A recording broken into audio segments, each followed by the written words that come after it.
Sage, all eyes on Ben Simmons in warm-up, shooting outside the paint, something we have not seen in this entire series against the Raptors. Will we see that tonight? He's scored just 10 points or fewer in 4 straight games. That has to change for the Sixers. Coming up tonight, Nuggets, Blazers post-game reaction. Also a breakdown of Game 6 here with the Sixers and Raptors. Canes, Bruins, and Barry Melrose on Game 1, that is, with SVP tonight at 1 a.m. Eastern. Sage, I got to tell you, the first quarter is going to decide a lot of things in this environment, because if the Sixers don't start off strong, we don't see a lot from Joel Embiid. This place is going to be quiet. Toronto have won 4 straight when having a chance to clinch the series. We'll see what happens in Philly. Thanks, Kevin. Good luck.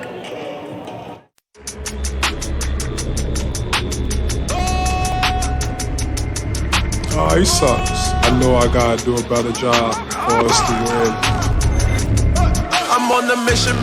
I'm on the mission. Hunter makes his move. Oh, that's a man's jam. Oh, Murray. I think he's licking his chops here. Cause you may come up missing. We don't feel like we've played our best basketball yet. With our backs against the wall, we don't really have a choice.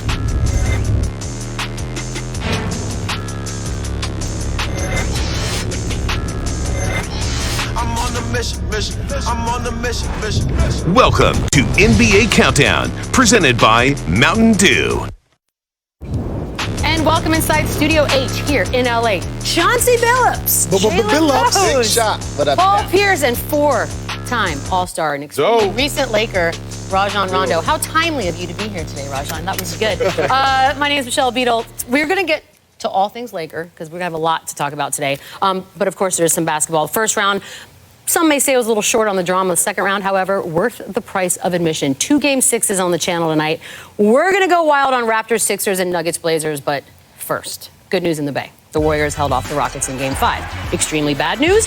2-time reigning Finals MVP Kevin Durant forced out of the game in the third with a calf strain. Woj first reported he will be reevaluated next week after Games 6 and 7. And lo and behold, who's joining us right now? I believe it was supposed to be Woj that was joining us right now, but there he is. Tell us what you have, Mr. Woj, on Kevin Durant, the latest anyways.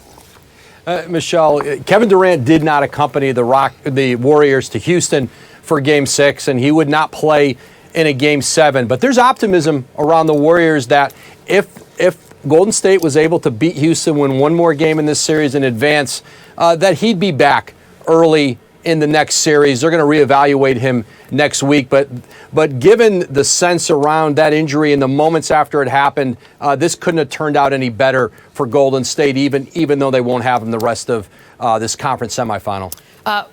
Better than I think a lot of people had thought when it initially happened. Woj, stick around, hydrate. We're going to come back to you in a little bit to talk all things Lakers. But to concentrate on Durant right now, he'd averaged 45 minutes a game in the series. Is it possible that he was pushed too hard?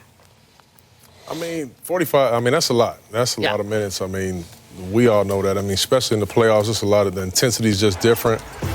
But as a Warrior, as a player, no pun intended, like you lay it all on the line. And they needed every single bucket that he put out the entire series. So, yeah, possibly, but a tough-minded player is not going to think so.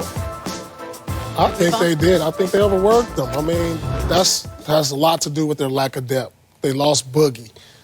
This guy has so much to carry for the Golden State Warriors, or he doesn't have to, but he has been. So, when you combine all those minutes, the flights, you don't get the proper rest in your own bed. Things can happen. You got to be lucky also.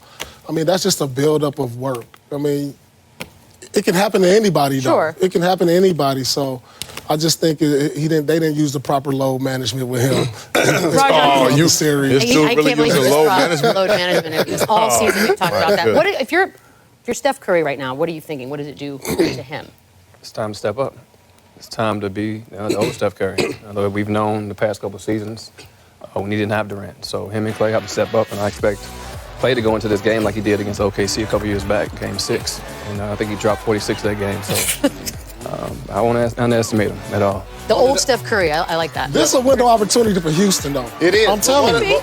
But one of the happiest diagnoses was that it wasn't an Achilles for KD. For the league, for his team, obviously, and for their opportunity to advance. But we ain't about to act like he played too many minutes. No. Don't bring up load management. saying, man. No, we not doing that. You wouldn't have said, take me out, dog. Right. You wouldn't have said, take me out. Injuries happen in the game of basketball. He unfortunately got hurt on a non-contact injury. I mean, you can't predict the injury. You can't predict the injury, but this is opportunity for Houston. And I think Houston is going to advance. Like I said, you have to be good and you have to be lucky.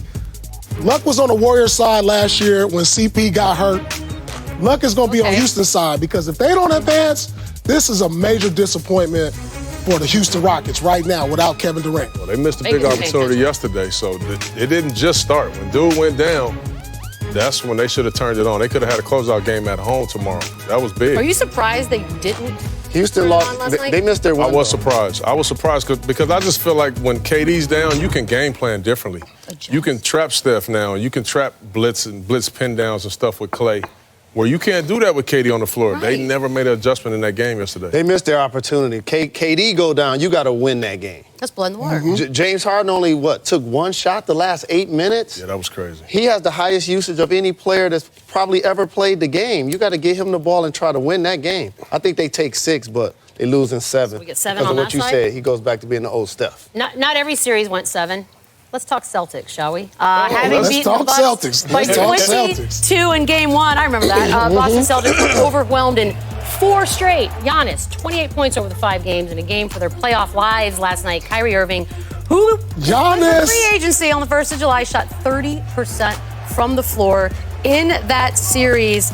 We're going to talk a little more on Kyrie in a moment, but Paul, you said that series was over after the game. I did say it was over. He was right. I did say the Greek Freak was balling, but I mean, do you remember what you said exactly? I don't have a clue what you're talking about. Truthfully, I mean, I knew Greek Freak was gonna kill.